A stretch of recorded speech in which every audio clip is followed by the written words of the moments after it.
Jangan lupa subscribe YouTube channel Metro TV News dan jangan lupa nyalakan notifikasinya.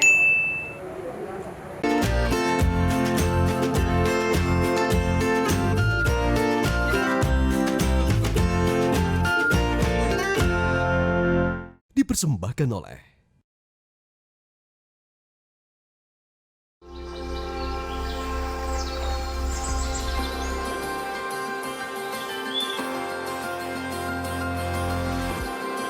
budaya yang terjaga melintasi generasi.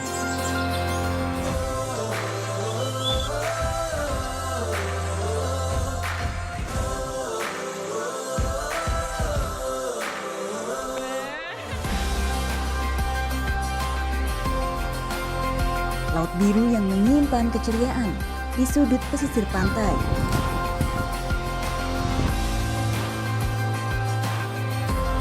Berbaur dengan warisan dunia yang terlindungi hanya di pulau ini. Bersama saya, Amalina Lutfia, kita menjelajah keajaiban ujung barat Pulau Flores.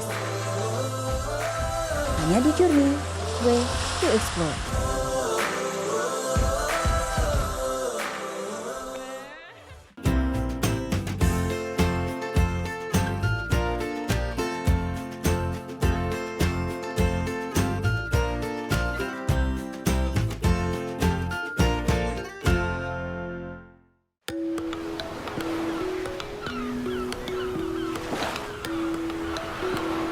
Dalam perjalanan kali ini, Journey menjelajah wilayah di bagian barat Pulau Flores, Nusa Tenggara Timur. Labuan Bajo yang berada di Kabupaten Manggarai Barat. Destinasi wisata yang ditetapkan menjadi tujuan super premium atau daerah wisata yang digarap serius pengembangannya oleh pemerintah untuk menggenjot pemasukan devisa negara. Penerbangan dari Jakarta ke Labuan Bajo tersedia setiap hari. Waktu perjalanan yang ditempuh pun cukup singkat, yaitu 2,5 jam. Dikenal dengan pemandangannya yang indah di sepanjang pantai, Labuan Bajo kini menjadi pintu masuk utama para wisatawan untuk mengeksplorasi Pulau Flores.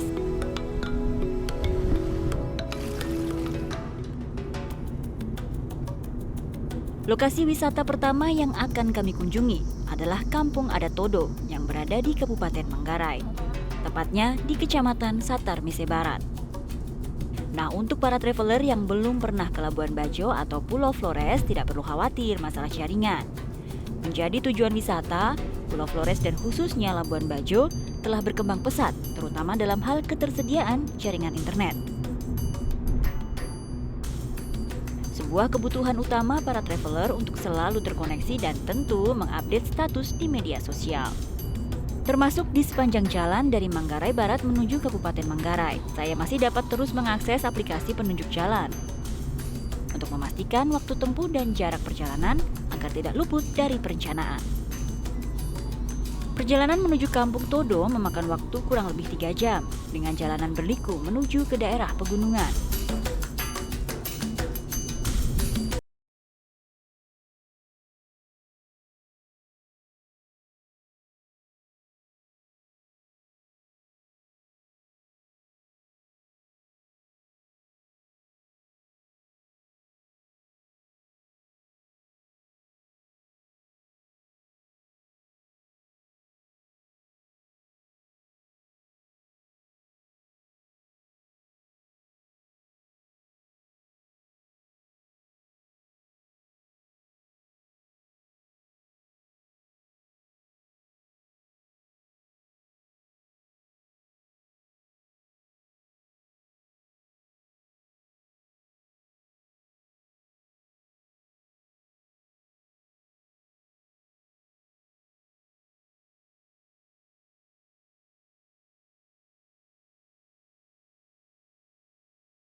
Kami.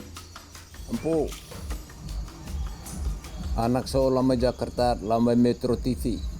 Jadi hone kapar ko velu disi, ravan disi ne ka mga babang nga bentang. Ho velu ukur tu lilin di tegera keranga lontoron neranga demori.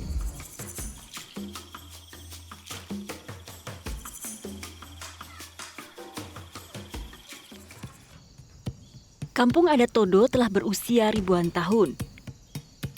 Berada di kaki Gunung Anak Ranaka, kampung ini selalu diselimuti hawa yang sejuk. Sekilas Todo mirip dengan Wairebo, namun kampung ini lebih mudah dijangkau. Dan walau berada di tengah modernisasi, kondisi alam dan budaya di sini masih terjaga. Hingga ditetapkan oleh Kementerian Pendidikan dan Kebudayaan sebagai situs rumah adat. Di halaman terdapat 5 buah meriam peninggalan Belanda. Dan di tengah kampung adat, terdapat compang atau tempat persembahan yang berbentuk persegi dan di atasnya berdiri 8 buah makam leluhur dan juga menhir. Berbeda dari warga Nusa Tenggara Timur dan Flores lainnya, masyarakat Todo dipercaya sebagai keturunan Minangkabau.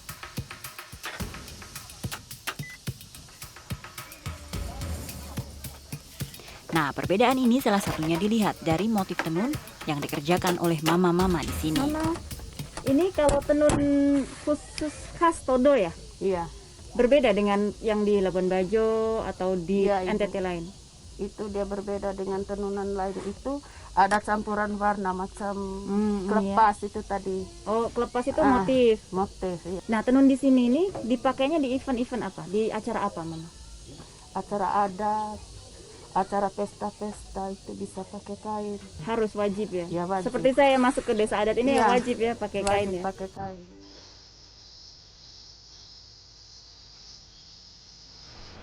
Usai mengunjungi Kampung Todo, saya kembali ke Manggarai Barat.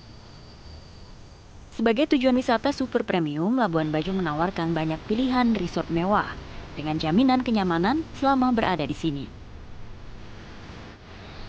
Salah satunya resort favorit pilihan Presiden Jokowi, pelataran Komodo Resort & Spa yang berada di pantai Waicicu.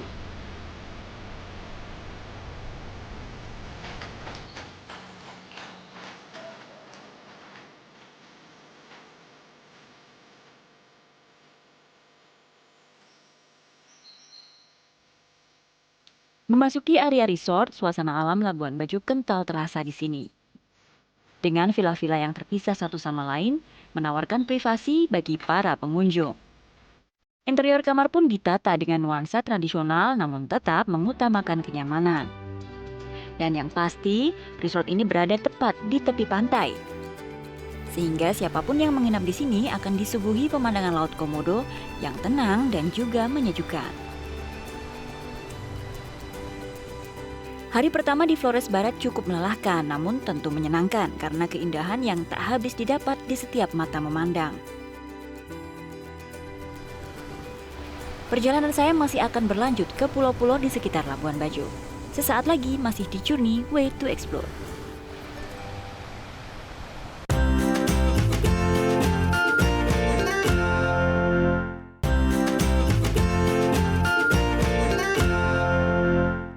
Dipersembahkan oleh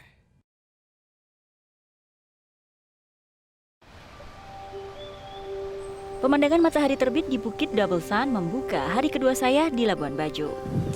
Pagi ini sekitar pukul 4:30 pagi saya sudah mendaki bukit ya, hanya untuk melihat sunrise yang bagus ini plus breakfast.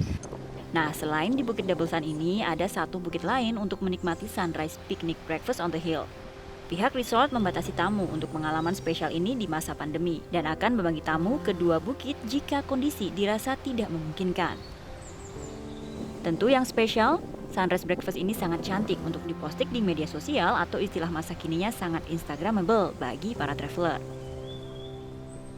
Selain menikmati paket sarapan lengkap, kita disuguhi pemandangan semburat cahaya matahari pagi, bukit, dan juga Laut Flores yang cantik.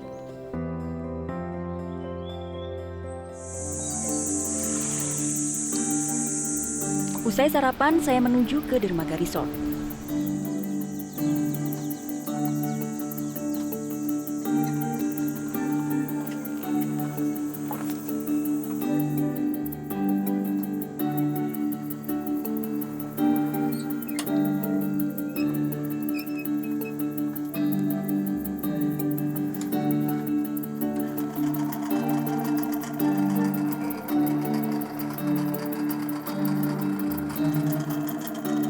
Perjalanan menuju ke pulau-pulau di sekitar Labuan Bajo pun dimulai.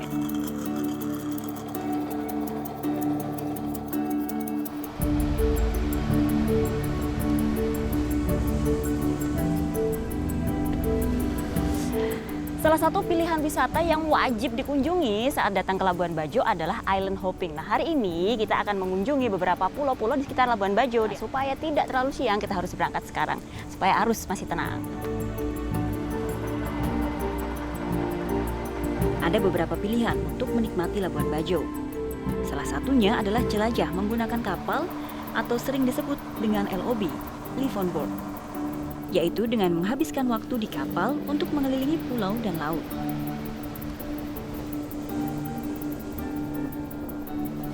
Beberapa tipe kapal tersedia untuk LOB, mulai dari kapal pinisi mewah bertarif puluhan hingga ratusan juta rupiah, atau kapal standar seperti ini yang bertaraf kurang dari 10 juta dalam setiap perjalanannya.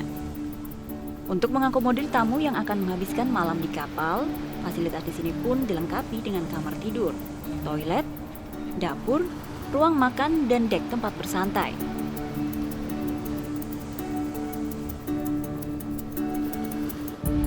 Untuk menjelajah pulau sekitar, kami akan menghabiskan waktu 2 hari 1 malam di kapal ini. Perhentian pertama kami adalah Pulau Kelor, sebuah pulau kecil tak jauh dari tempat kami bertolak dari Labuan Bajo. Titik terbaik Pulau Kelor adalah puncak bukit yang harus kami daki. Bukit di Kelor terbilang kecil, namun cukup curam, maka traveler harus tetap hati-hati. Tapi jangan khawatir, puncak bukit dapat dijangkau hanya dalam waktu 10 hingga 15 menit. Dan tentu pemandangan dari puncak sepadan dengan perjuangan kita. Dari puncak Kelor terlihat jernihnya laut biru di sekitar perairan Komodo dan bukit-bukit yang berada di pulau sekitar.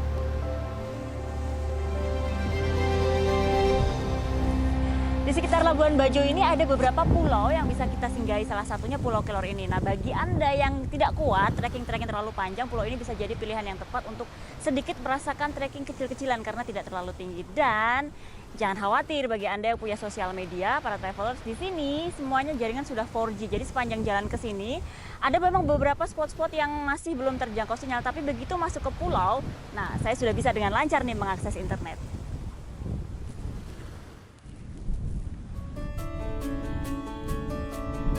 Selain Pulau Kelor, beberapa pulau lain yang tak kalah cantik juga menjadi destinasi unggulan untuk disinggahi. Di antaranya Pulau Padar, pulau terbesar ketiga di kawasan Taman Nasional Komodo. Bentuk Pulau Padar yang unik dan hanya dapat dilihat dari puncak bukit menjadi target foto bagi para wisatawan. Bagi penggemar trekking, Pulau Padar adalah destinasi wajib karena jalan menuju puncak bukit dapat memakan waktu 1 jam. Di seluruh bagian pulau, jaringan internet telah tersambung dengan layanan 4G. Sebagai bagian dari proyek penguatan akses di destinasi wisata super prioritas dan super premium. Kami lalu melanjutkan perjalanan menuju ke Pulau Komodo, pulau terbesar di kawasan Taman Nasional Komodo. Menjelang senja kami tiba di Pulau Komodo dan menambatkan kapal tak jauh dari pulau. Untuk menikmati senja yang sangat cantik dengan semburat cahaya kemerahan yang perlahan hilang di balik perbukitan. Selain menyediakan fasilitas penginapan, jika mengikuti trip Live on Board, traveler juga akan mendapat sajian makan pagi, siang, dan juga makan malam. Yang dimasak oleh kru kapal langsung dari dapur. Sehingga kita dapat menikmati sajian laut yang segar, hangat, dan tentunya lezat.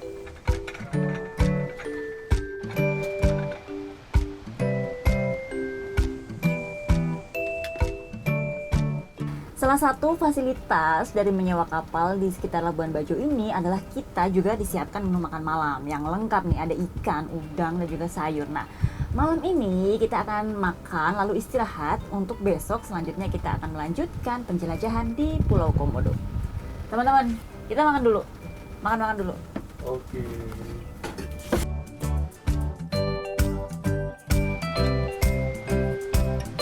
Setelah makan malam, kami akan beristirahat untuk selanjutnya esok hari menyusuri Pulau Komodo dan berharap dapat menemui satwa langka di habitat aslinya. Sesaat lagi di Journey.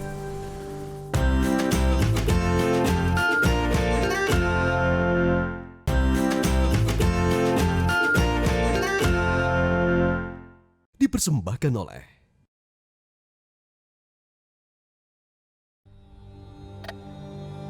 Selamat pagi dari Pulau Komodo. Disebut juga dengan Loh Liang dalam bahasa lokal, inilah pulau terbesar di Taman Nasional Komodo. Dan juga habitat dari satwa langka yang masuk dalam kategori rentan kepunahan, komodo.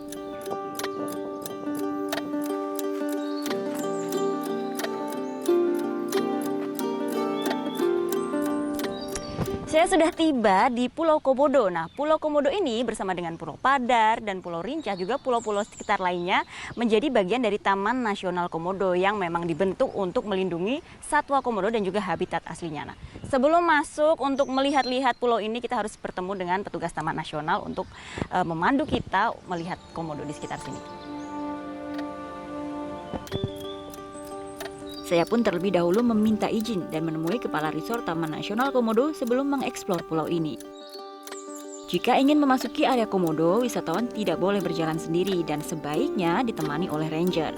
Karena walau jarang terlihat, komodo termasuk hewan berbahaya jika sampai diganggu hingga menggigit manusia.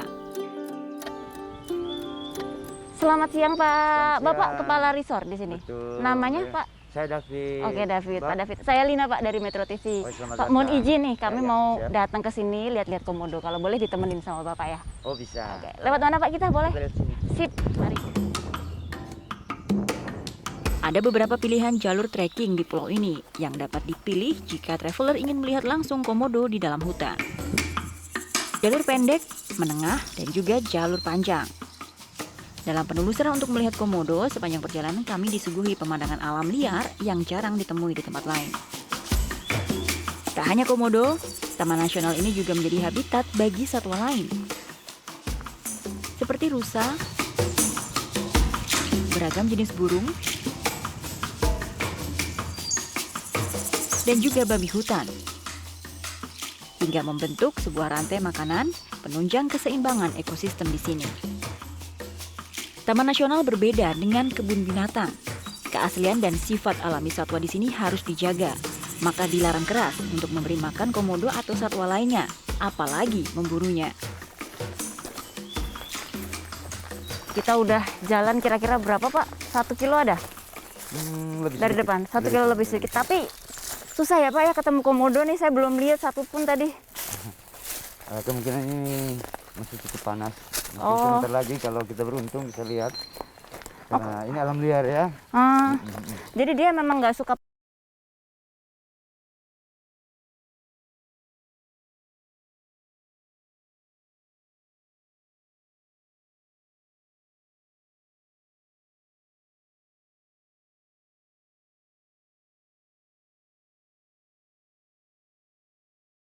Setelah kurang lebih berapa Pak David? 2 kilo, 2 kilo ya. kita naik, akhirnya ketemu satu komodo tuh. Nah, saya harus mengabadikan momen langka ini sebelum komodo ini menghilang jauh ke dalam hutan. Momen langka ini karena komodo ini cuma satu-satunya yang saya temui sepanjang jalan ke sini. Nah, harus dibagi di sosial media karena nggak setiap hari bisa dapet.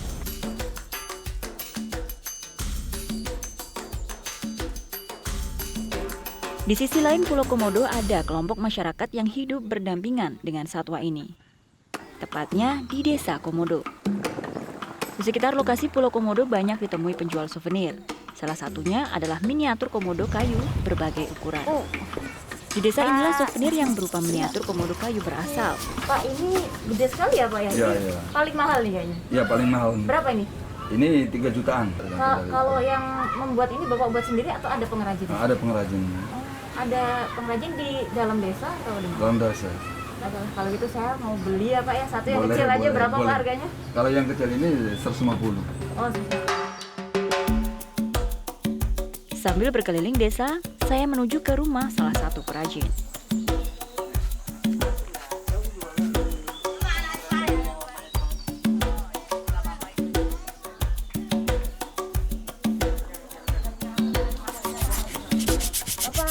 Iya.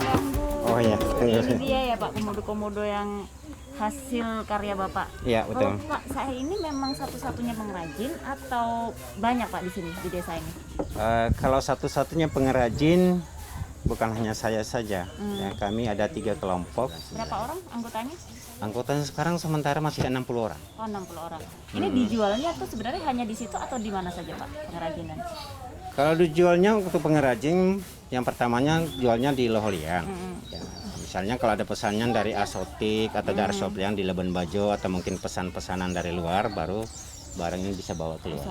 Nah, kedepannya nih Pak, ini kan kalau misalnya orang mau membeli online kan sekarang kan banyak yang mau beli tapi datangnya tuh susah gitu kan. Ya, Pengen beli online ini udah bisa belum Pak? ini kita ada kepingin juga sih yang kita buat seperti itu supaya nanti bagaimana di Kampung Komodo itu bisa berkembang lebih lanjut supaya lebih baik. Penjualannya lebih berkembang. Ya. Oke Pak, baik.